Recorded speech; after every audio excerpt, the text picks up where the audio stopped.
Hola, muy buenas noches, bienvenidos, gracias por acompañarnos. Vamos a tener para compartir con ustedes en esta hora de información temas relacionados obviamente con el tema de la semana que tiene que ver con la ratificación por parte de la Corte Suprema de Justicia de la Nación de la condena a la expresidenta Cristina Fernández de Kirchner. Hoy vamos a estar hablando con una abogada que además es miembro del Consejo de la Magistratura de la Nación, para ver cómo desde los sectores de la justicia se ha visto todo esto y cómo se ha visto todo el proceso que ha tenido esta causa que lleva muchísimos años y por la que han pasado entre 14 y 15 jueces. Vamos a estar hablando bastante de esto y ver qué puede llegar a pasar en estas instancias con las que la defensa de la señora de Kirchner están por lo menos contando que van a apelar, por ejemplo, a la Corte Interamericana de Derechos Humanos, a ver si en definitiva desde ahí consiguen algún tipo de alivio para la pena que finalmente va a tener que cumplir, que son 6 años de prisión, en principio aparentemente domiciliaria. De este tema vamos a estar hablando, casi que el programa va a circunscribirse a esta temática, porque va a venir a conversar con nosotros un exdiputado nacional, un dirigente de un partido de oposición que va a venir para que charlemos sobre esta cuestión de cómo se ha visto, cómo se ha analizado y qué puede llegar a pasar a partir de todo esto. Y fundamentalmente, qué puede llegar a pasar con el Partido Justicialista a partir de ahora, con el kirchnerismo, con las alternativas que se supone pueden llegar a surgir como renovación dentro del Partido Justicialista o no. Lo vamos a estar analizando con un periodista y analista político que va a venir a conversar con nosotros sobre este tema. Así que bueno, están invitados a compartir esta hora de información. Vamos a estar inmediatamente con ustedes después de esta pausa.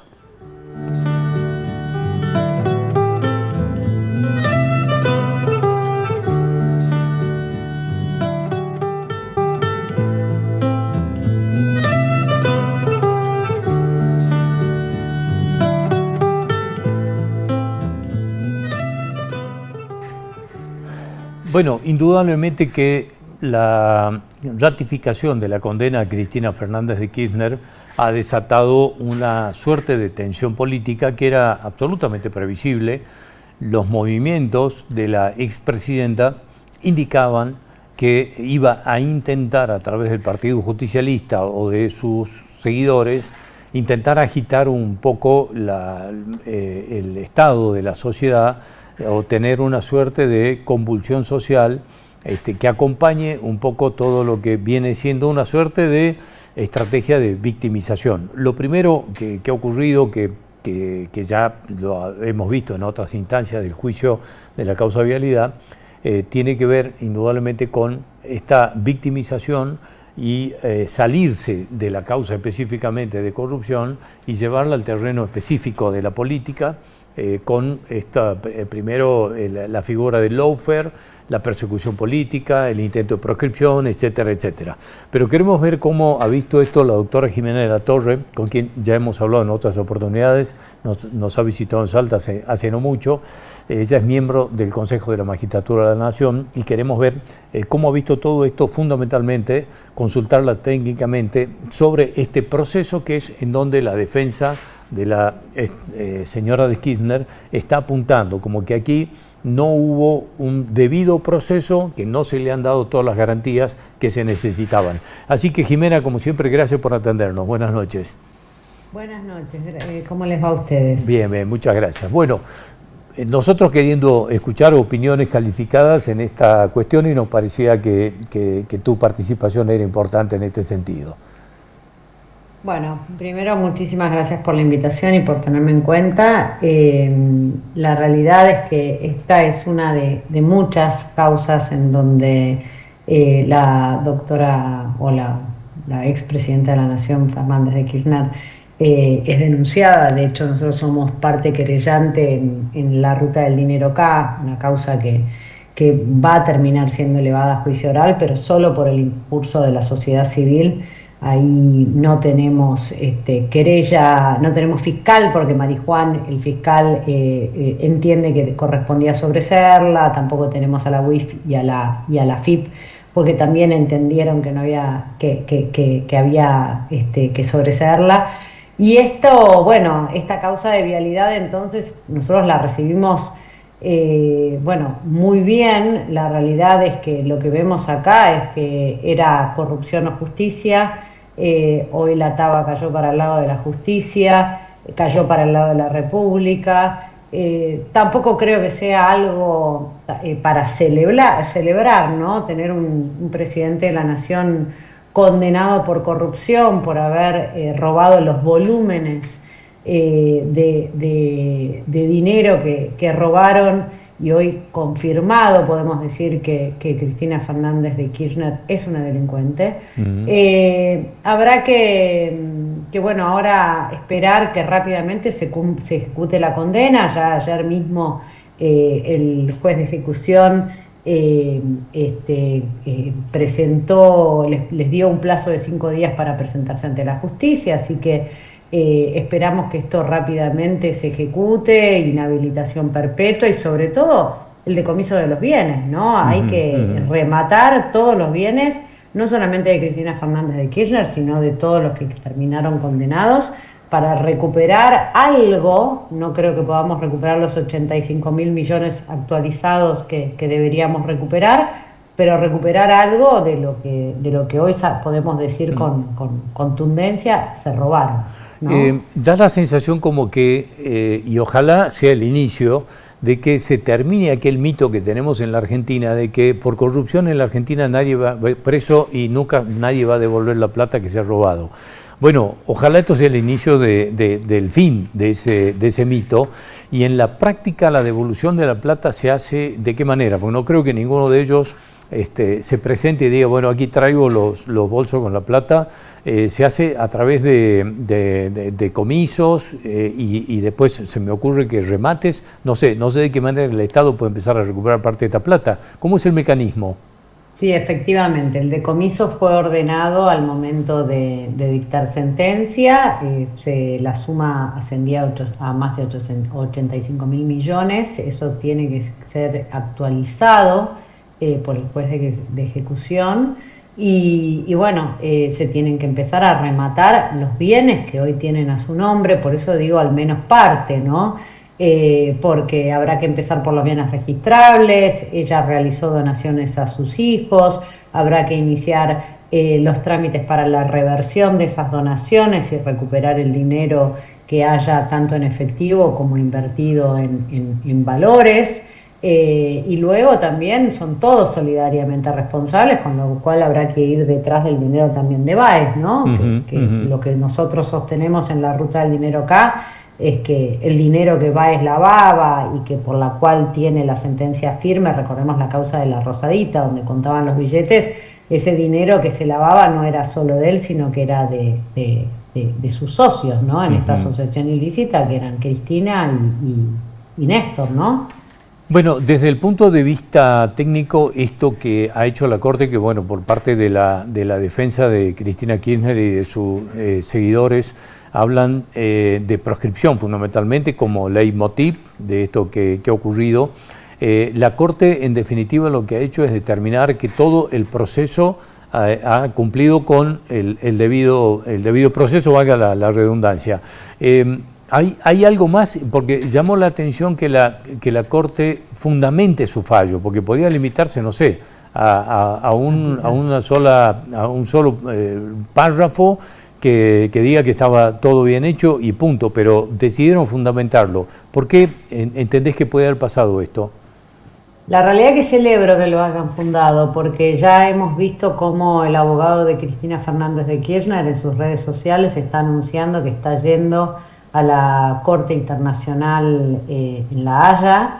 Ellos van a seguir sosteniendo la teoría del lawfare, un lawfare que claramente no tiene ni pies de cabeza si pensamos que dentro de los más de 16 magistrados que fueron determinantes para esta condena firme, muchos de ellos fueron incluso nombrados durante gobiernos kirchneristas.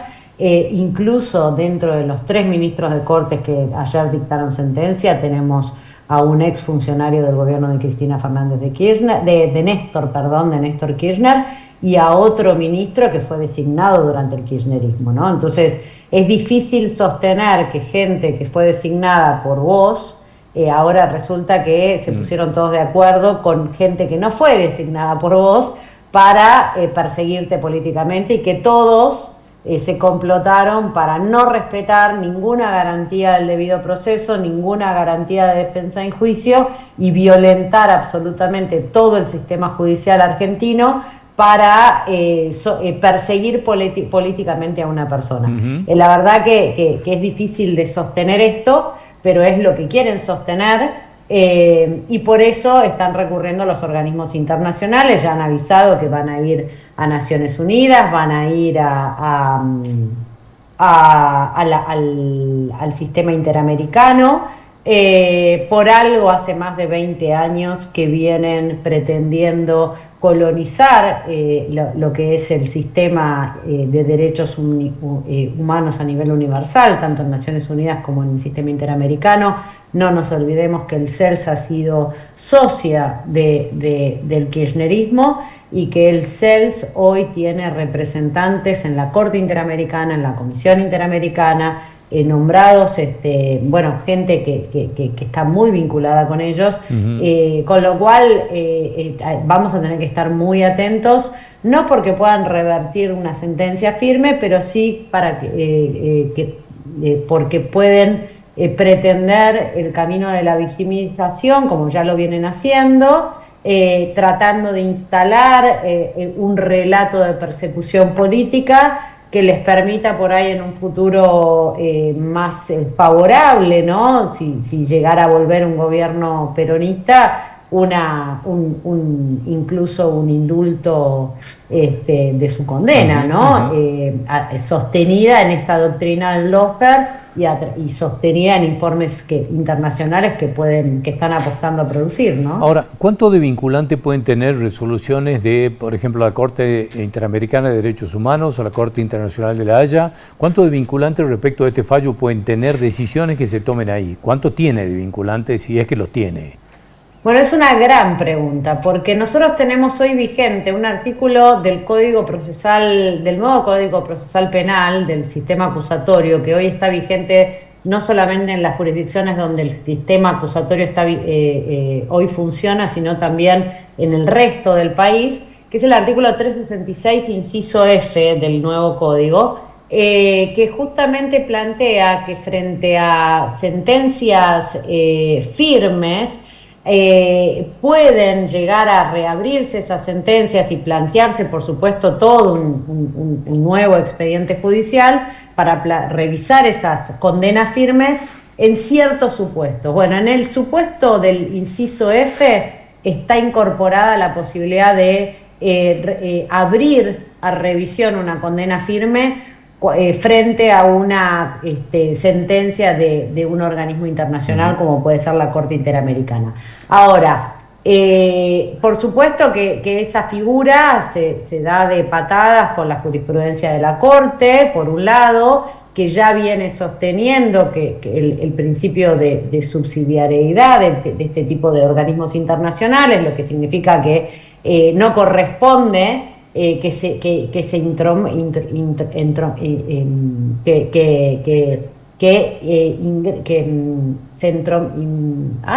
introduzcan o se entrometan directamente. Se entrometan en la justicia argentina para revertir un fallo, ¿no? Eso ya ha sucedido en Fontevecchia, por ejemplo.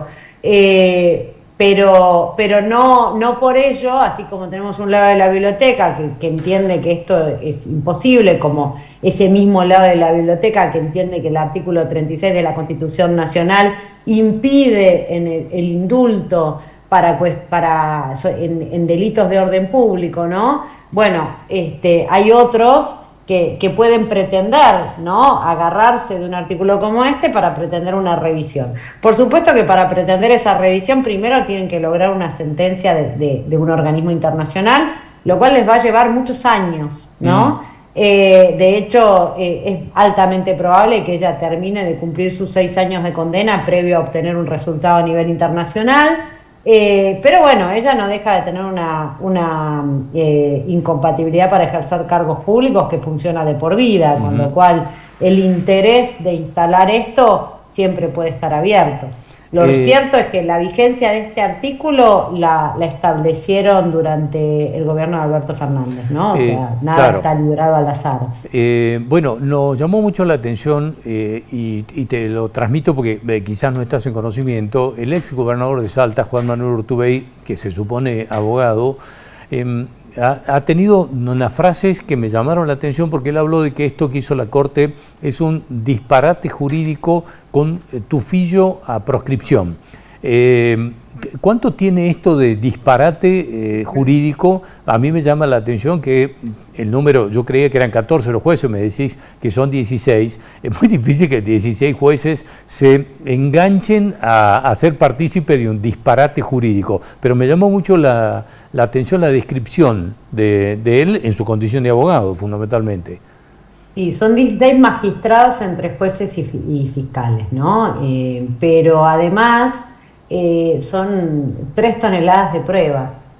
Recordemos la incorporación de lo que fue el operativo PUF, ¿no? Borrar todo, el operativo Borrar Todo, que los agarró totalmente desprevenidos porque se ve que los abogados de Cristina no contaban con que esa prueba iba a ser incorporada al expediente, a pesar de que la Corte confirma lo que ya habíamos visto en el expediente, que es que esa prueba fue incorporada oportunamente. Ellos habían tenido oportunidad de revisarla, si no la revisaron fue porque se les pasó.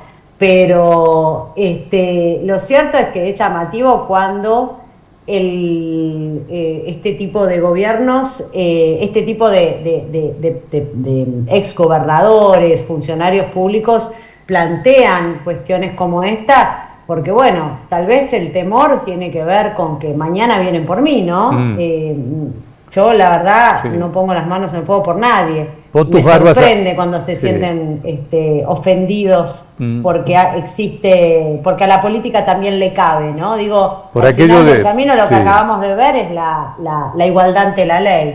No importa quién fuiste, si cometiste un delito, sos plausible de que te condenen. Por aquello de pon tus barbas a remojar, digamos, por la duda, ¿no? En este caso, Jimena, a mí me llama las defensas corporativas. Sí, claro. ¿Por qué estas causas, digamos, están tan aisladas cuando hay un mismo hilo conductor? Porque la causa vialidad es plata del Estado que iba a Lázaro Báez se supone la devolvía a Cristina Kirchner, la plata que la lavaba Lázaro Báez de esta corrupción, y cuánto, digamos, se van enganchando diferentes causas de esto y que no sea una misma. ¿Qué determina esto? La realidad es que el entramado de corrupción kirchnerista ha sido inmenso, ¿no? Esto fue una banda de delincuentes que usaron al gobierno de caja y de botín. Entonces, no sorprende que la cantidad de causas sea tan grande. Igualmente es cierto que al final del camino todo este entramado se puede ver como una gran película, ¿no? Y por eso los fiscales han sostenido la idea de una asociación ilícita, porque nosotros acá, en lo que es vialidad, lo que venimos viendo es el entramado de favoritismo en las licitaciones públicas, 51 licitaciones públicas, donde se entendió como lograban derivar fondos públicos previstos para la obra pública y se quedaban con ese dinero, no realizaban las obras, beneficiando, ¿no?, a una compañía que era donde el testaferro era Lázaro Báez, pero una compañía que se había constituido unos días antes de asumir como presidente de la Nación Néstor Kirchner, ¿no? Luego esos grandes volúmenes de dinero había que incorporarlos al sistema formal, ¿no? Primero tenías que extraerlos, pero después los tenías que reincorporar. Ahí viene Otesur Los Sauces, con el entramado de lavado, la fábrica de hacer billetes, ¿no? La rosadita donde contaban los billetes, que es la causa de la ruta del dinero acá, donde con bases republicanas somos querellantes, y por supuesto también tenés como una derivación lo que es la causa Cuadernos, donde está todo lo que es el cobro de las coimas y las dádivas a otras empresas, no solo la de Baez. De hecho, hay que tener en cuenta que en Cuadernos Baez no está, ¿no? Sí, ¿Por qué?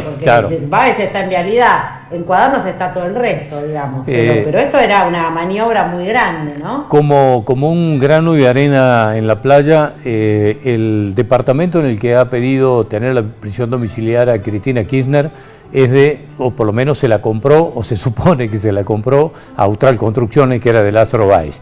Así que las conexiones hasta en estos mínimos detalles. Jimena, me quedé sin tiempo lamentablemente. Te agradezco mucho habernos atendido como siempre, es muy amable. No, al contrario, gracias a ustedes. Hasta cualquier momento, muchas gracias, adiós. Bueno, volvemos en el próximo bloque, seguimos hablando de esto con miradas diferentes, por supuesto, y desde distintas ópticas. Ya volvemos después de la pausa.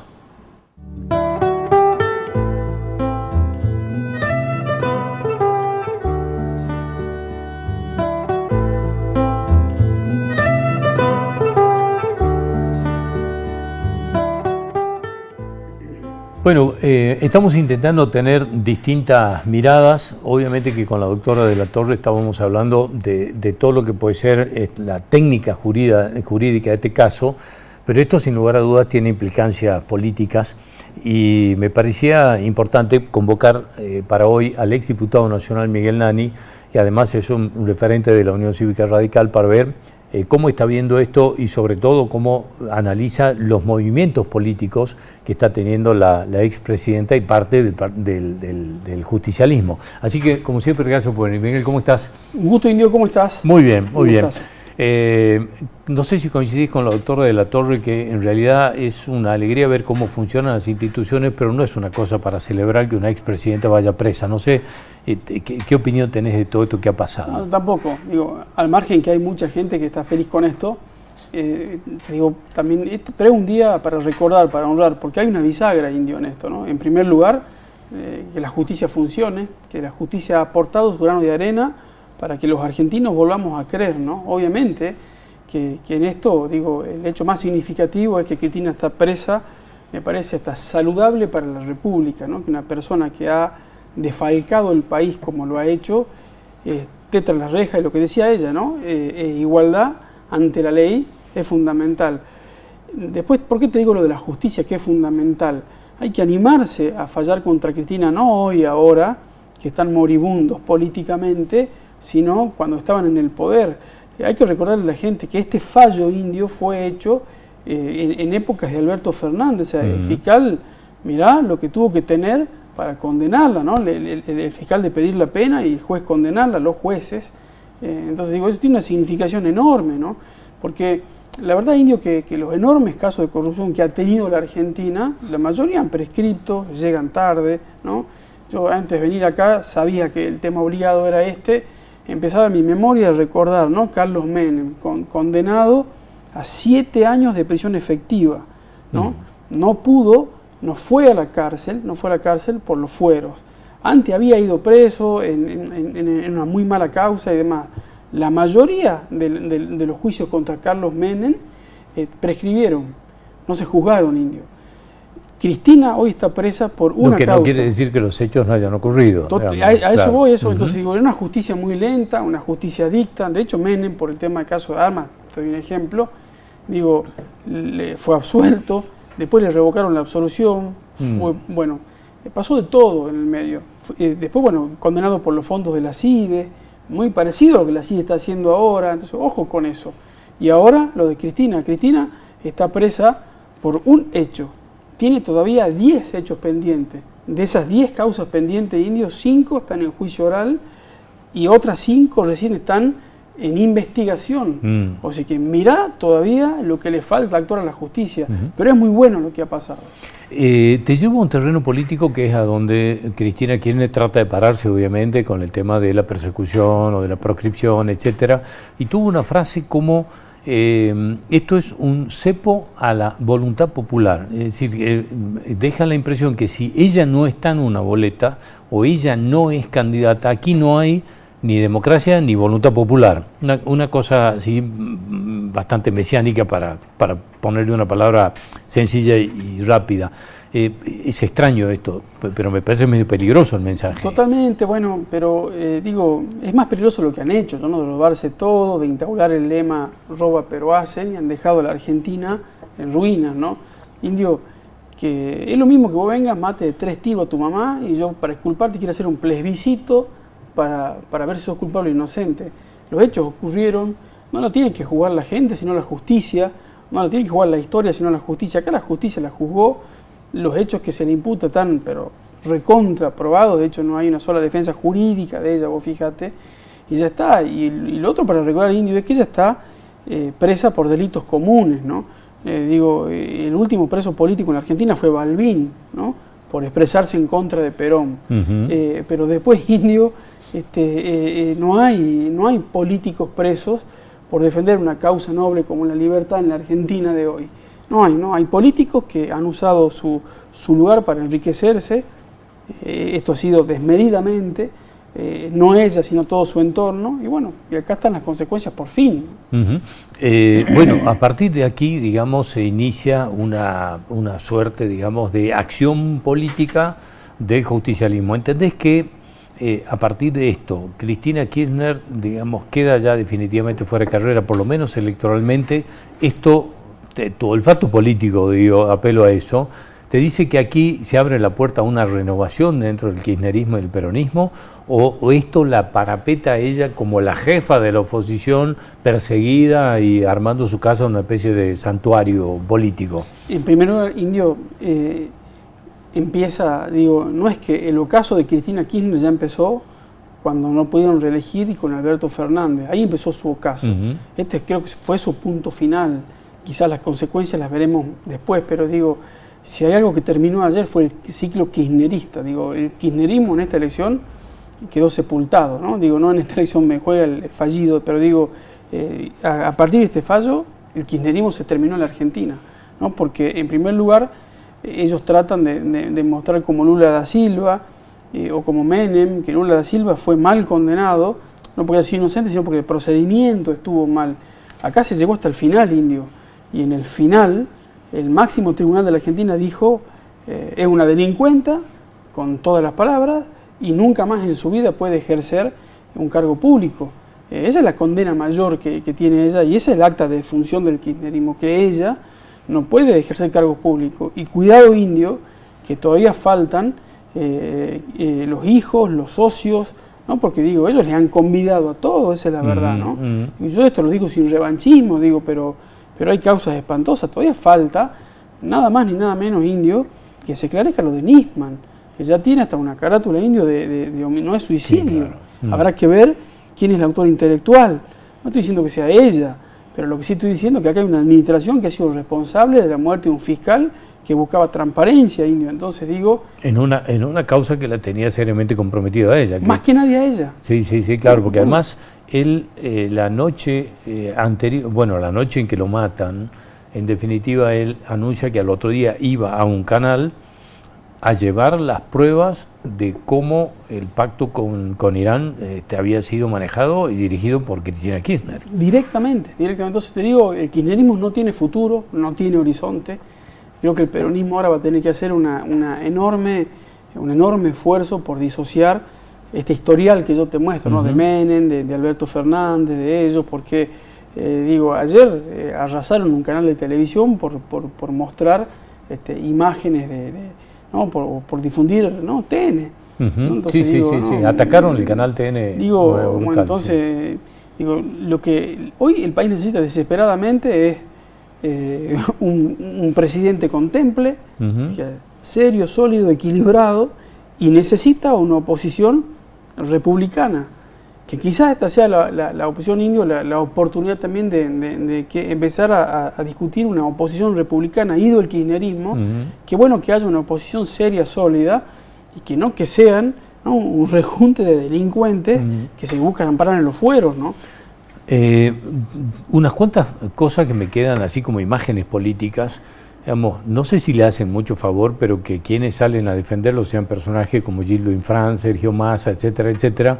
Esto, digamos, como primer dato, que no sé si efectivamente están, digamos, reclamando para afuera como lo que están sintiendo por dentro. No sé si no están, en definitiva, Sergio Massa contento por la renovación o está asustado, como decía la doctora de la Torre recién, por lo que se le puede venir, porque si se pudo con Cristina, ya se va a poder con cualquiera corrupción. Y esto lo quiero enganchar, aunque esto termine siendo medio larga la pregunta. Vos mencionaste 2 o 3 veces a Carlos Menem, digamos, como un eje de la corrupción muy fuerte.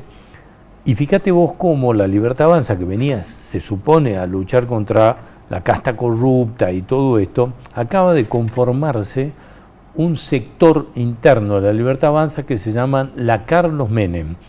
Martín Menem, presidente de la Cámara de Diputados, Lule Menem, el gran armador de Karina Milei. Digamos, ¿cómo se hace para reivindicar una figura como la de Carlos Menem, condenado por corrupción y que no fue a la cárcel por fueros, amparándose en lo que se supone son privilegios de la casta como lo fueron? Hay un mensaje contradictorio ahí. Mira, Indio, en esta época donde la historia no importa, ni el pasado no importa, y lo único que importa es este nuevo relato, porque este también es un nuevo relato, esta nueva narrativa, hay que decir esto, ¿no? A mí me aflige, yo quiero que este presidente le vaya bien, pero no pueden tener como ícono o paradigma a una persona que ha sido condenada 2 veces por corrupción, una por los sobresueldos de la CIDE, y que no pudo llegar a buen puerto por su fuero. Y la otra, prisión efectiva, 7 años, no pudo hacerse una condena porque tenía fuero. ¿Ves? Como que Cristina hoy es senadora nacional. Menem no fue preso por eso. Menem no fue preso por eso. Por privilegios de la casta, que se supone venían a combatir. Totalmente. Entonces, ojo, Indio, bueno, y los hechos de la CIDE, por lo mismo, Indio, que a mí me asombra que ningún periodista lo diga, es por manejar fondos reservados, para utilizar fondos reservados para ensobrar gente, ¿no? Entonces digo, hay un olfato, que hay algunas similitudes, ¿no? Que uno hoy no las quiere ver. Entonces digo, hay una cuestión que Indio que tiene que quedar muy clara a partir de ayer, que es la misma vara moral para todos. Digo, ¿en qué sentido? La corrupción no tiene ideologías políticas. Entonces hay corrupción en la izquierda y en la derecha, ¿no? Entonces, ojo con eso. Entonces digo, hoy lo que sí, hay un cambio de época muy importante, porque la justicia esta vez se envalentonó, se anima, ¿no? Y digo esta vez, porque hace 4 años, cuando estaban bien vivos, había fiscales, la verdad que tuvieron muchos testículos para llevarlos presos, ¿no? Bueno, estos son los resultados. Entonces digo, eso es lo que viene hoy, ¿no? Bueno, veremos cómo evoluciona esto. Como siempre, gracias por venir, por aceptar Muchas gracias, Indio, muy amable. Hasta cualquier momento. Cuando volvamos, estamos con un periodista y analista político charlando de este mismo tema que es excluyente en la semana. Ya volvemos.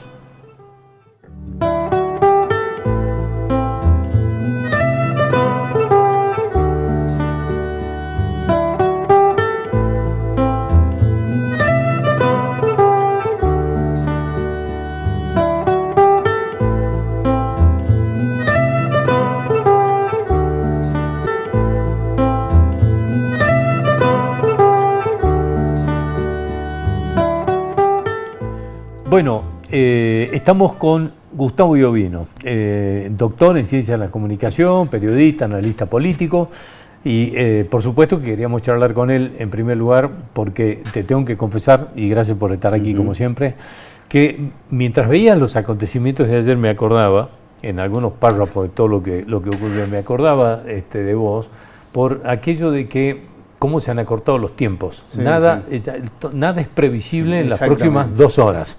O sea que Así que en vano que me pregunte cómo ve esto que va a pasar. ¿Qué crees que puede pasar? Lo más probable es que todo lo que digamos no ocurra. Es decir, de lo que hay certeza es que no hay ninguna certeza. Exactamente. Sí. Bueno, es la dinámica que tenemos en todos lados, ¿no? Sí, claro, en lo micro y también en lo macro a nivel global. ¿¿Qué crees que ha pasado ayer? Si hay que empezar a correr la hojarasca, digamos, del lío político, de lo anecdótico, pero y todo más, ¿qué ha ocurrido? Era algo que ya estaba anunciado, más, hace tiempo que estaba medianamente anunciado. esta condena, porque en realidad, bueno, ayer se habla del tema de la Corte, en realidad la Corte lo que hace es ratificar una condena que además fue dada a conocer, concluyó en el periodo en que Fernández era presidente y ella era vicepresidenta, ¿no? Incluso declaraba en ese juicio, digamos, en una situación extraordinaria como vicepresidente de la Nación. Es decir, no era de extrañar para nada, ni antes ni después, incluso porque había una presentación de la defensa, pero también el procurador pedía, y uno de los fiscales creo pedían una pena mayor. Sí, claro. Que ellos, y la Corte lo único que hizo fue ratificar lo que ya en instancias judiciales, digamos de los estamentos inferiores de la justicia, se había determinado. Que creo que yo coincido con vos, y creo que lo único que fue, a ver, cómo llamativo es que la Corte fundamentó. Lo que se suponía que iba a ser un solo párrafo, claro, que diga, está todo bien hecho, dijo, sí, está todo bien hecho por esto, por esto y por esto. No, eso llama un poco la atención, ¿no? Sí, de lo que puede resultar un poco extraño. Más, como diciendo el porqué, sin necesidad en ese caso era ratificar o no una condena. ¿no? Que además tenía, bueno, digamos, pasó por doble condena. Claro, digamos, claro, son dos instancias. Las dos instancias.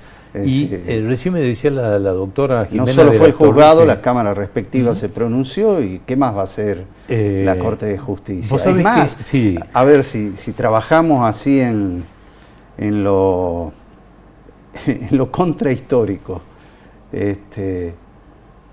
no sé, más de uno debe estar pensando, che, ¿por qué bochamos los dos jueces? Claro. Si uno de ellos podría haber disentido. Bueno, uno podría ser justamente uno de los cuestionados. Claro, el juez Ariel Lijo podría haber hecho mucho por ello, por esta causa y por ello, por lo menos en dilatarla. Claro, porque su especialidad es esa, encajonear causa, digamos, ¿no? Eso sí es una especialidad que hizo. Ahora, yo creo que de todas maneras, en el fondo, sirve a ambas posturas extremas en esta polarización, ¿no? Que conviene a esas dos fuerzas y que eso fagocita a todo el resto, que incluso lo hemos visto hasta en determinadas elecciones provinciales o jurisdiccionales, ¿no? Lo que pasó en Ciudad de Buenos Aires, lo que está pasando en las grandes ciudades del interior, lo que pasó en el caso de Salta, ¿no? Que se abren las aguas y en el medio no hay nada, va quedando muy poco. Aquí viene, digamos, un poco de predicción, ¿no? Que digamos está difícil para hacerla. Nos podemos equivocar plenamente y si no nos equivocamos no es para festejar. Sí, claro. Bueno, es Cristina Kirchner fuera de la carrera electoral, por lo menos, no puede ocupar más cargos públicos, no puede ser candidata, pero recupera la centralidad política sin dudas. Y sí tiene la habilidad... Tiene un lugar en la agenda. Un lugar en la agenda, sin dudas, pero además, si hay algo en lo que tiene habilidad es, digamos, en el armado de relatos, y en este caso de generar una suerte de épica de la persecución, de la proscripción, etcétera, la victimización. La victimización de todo esto. ¿Cuánto dura eso para mantener el eje político y el control del Partido Justicialista? Porque esto se, digamos...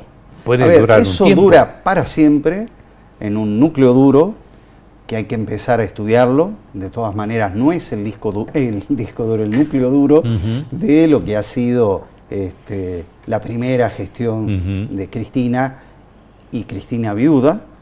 Claro. Que digamos ahí nos vamos con una radicalización en la cámpora y en lo que se dice el cristinismo más que el kirchnerismo. Lo que hay que ver... en los últimos tiempos eso se ha debilitado bastante, si puede recuperar algo de terreno y jugar, como digo, absolutamente en los dos polos, que va a ser, más allá que ella no sea candidata, un contrapunto entre Milei y la referente que le pondrá distintos motes, el mileísmo. O por lo menos van a intentar que ella siga siendo exactamente protagonista. Claro. El tema ahora es una cuestión interna del justicialismo que ya tiene problemas. A ver, Kicillof fue, acompañó, qué sé yo, pero no es tonto.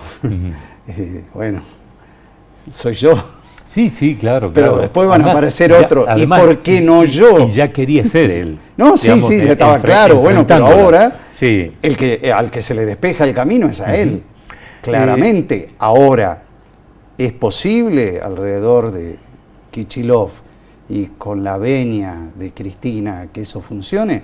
Por otro lado, acá en Salta, vos habrás notado, ya ahí hay una corriente marítima suboceánica que está hablando de una alternativa donde estarían Sáenz, Yarlora. Sí, claro. Bueno, sí. Hay lugar para, en esa polarización extrema, a la que apuestan fuerte los dos extremos, para una tercera posición. Y después la otra, ni los extremos ni la tercera oposición, creo yo que están acertando al diagnóstico de lo que han sido los cambios profundos que ha estado teniendo la sociedad, el electorado, donde las tradicionales lógicas políticas tienen que ser revisadas y todos siguen con la misma lógica, siguen con la lógica, bueno, de la polarización, la agresión. Vos fijaste las consecuencias de ese tipo de cosas en Colombia, ojalá nosotros no tengamos eso, pero entender bien... Pero eso, lo de Colombia no fue casualidad, eso es causalidad. No, por supuesto. De este tipo de cosas. Exactamente. De agresiones.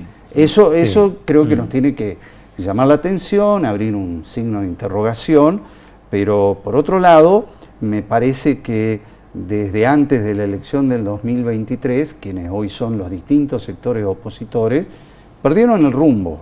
Se les puso como loca la brújula, insisten es que el norte es por donde están yendo, y equivocaron la campaña del 2023, y si siguen por ese norte que ellos quieren seguir, me parece que no es por ahí, y que tiene que aparecer de alguna manera. Yo lo que sostengo en esta lógica de lo ilógico, capaz que tenemos que ver la posible aparición de un nuevo emergente, así como fue Milei. Tal vez con más racionalidad, con otras características, tal vez por ahí puede venir el camino. Porque si vos seguís repitiendo lo mismo, ya estamos viendo cuál es la reacción de la gente. La gente no quiere saber, salvo ese núcleo duro, no quiere saber nada con alguien que ya pasó, que ya fue. Fíjate, y no importa la edad ni nada de eso. Fíjate vos las exacerbaciones de esto que hemos visto ayer, de cómo atacan el canal de TN, después de que hay, digamos, como convocatorias a salir a la calle, a manifestarse, digamos, implícitamente se estaba llamando... El camino es apelar, como debieran hacer, digamos, ¿no? a todas otras instancias de apelación que no han tenido la justicia, ¿no? La Corte Internacional de la Haya, lo que sea. Yo creo que por ahí tiene que ir el camino, y si no, por otro debate, ¿no? Pero el debate ausente, que es la propuesta concreta de un plan, un programa serio, donde, por ejemplo, la oposición o las oposiciones fragmentadas no tienen una propuesta clara. No han actualizado la agenda, están todavía con la agenda del siglo XVIII, que ya estaba contaminada con el siglo XIX, y no se ponen a la altura del siglo XXI y a la realidad en el mundo y en las sociedades de esta época. Entonces, me parece que así no va. Y encima, si es con la misma gente... Sí, claro, es complicado. Cristina Kirchner tuvo, y yo lo vengo mencionando porque me llamó mucho la atención, sabemos, digamos, que siempre ha tenido una suerte de aura mesiánica, pero una frase como han impuesto ahora un cepo al voto popular, es decir, si yo no estoy en una boleta no hay voto popular. Claro.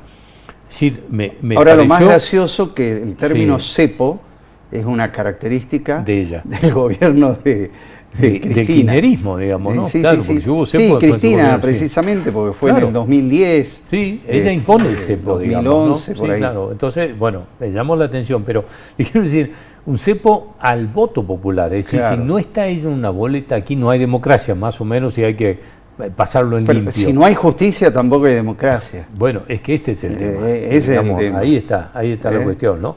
Me llamó mucho la Ahora, ahí atención hay que hacer valer. La justicia debe ser igual para todos. porque Y eso también, que tomen nota, vos recién decías en la nota anterior, Massa, Macri Mm, y Milei. Porque una cosa es cuando estás en el poder ujú, y algunas veces te la crees que es sí. un pacto eterno con el pueblo y todo tiene su principio y su fin. Fíjate, Gustavo, una cosa, en el primer bloque estuvimos hablando con la doctora Jiménez de la Torre, del Consejo de la Magistratura de la Nación. Me decía, si ves cómo llegaron algunos de los jueces que están en la Corte, digamos, el presidente de la Corte, Rosati en este momento, llegó por Néstor Kirchner, era Fue intendente de Santa Fe por el de peronismo. Santa Fe por el peronismo, estuvo muy Y cerca fue ministro de Néstor Kirchner. Néstor Kirchner. Es decir, y de los 16 jueces que pasaron por esta causa, no sé si 12 fueron Sí. designados por el kirchnerismo. Es decir, acá hay otra cosa, Claro. y la pregunta a lo que voy es, este mensaje de estos jueces y de la Corte, ¿es un Sí. mensaje también a Milei, a Macri, vos decías, a Massa, decir, che, pará, si vamos por Cristina, si podemos, vamos por todos? Y nosotros tenemos en América Latina un ejemplo patente que es Perú. Ujú. En Perú los últimos presidentes terminaron muy mal. Sí, claro. ¿eh? Sí, sí, sí. Y varios de ellos presos. Creo que Sí. tenemos 3 presos Ujú. y uno que al querer ser detenido se suicidó. Ujú. Es decir, Sí. a ver, con una economía sí estable, pero con un gran problema con la informalidad, un gran problema con la minería clandestina, con la explotación de la selva en manera clandestina y en otras cuestiones, pero con un banco central, Sí, digamos, sí, cómodo. sí, sí. Una presidenta interina que tuvo problemas gravísimos en el inicio de revueltas, con críticas, es la presidenta latinoamericana con peor imagen Ujú. en el último año, y sin embargo sigue. Después no hablemos de golpismo o no golpismo. Sí, ¿no? claro, claro. Bueno, el tema es esto, me quedo con esta cuestión, digamos, que no sea candidata Cristina y que haya una proscripción, tiene como algunas incoherencias en Salta.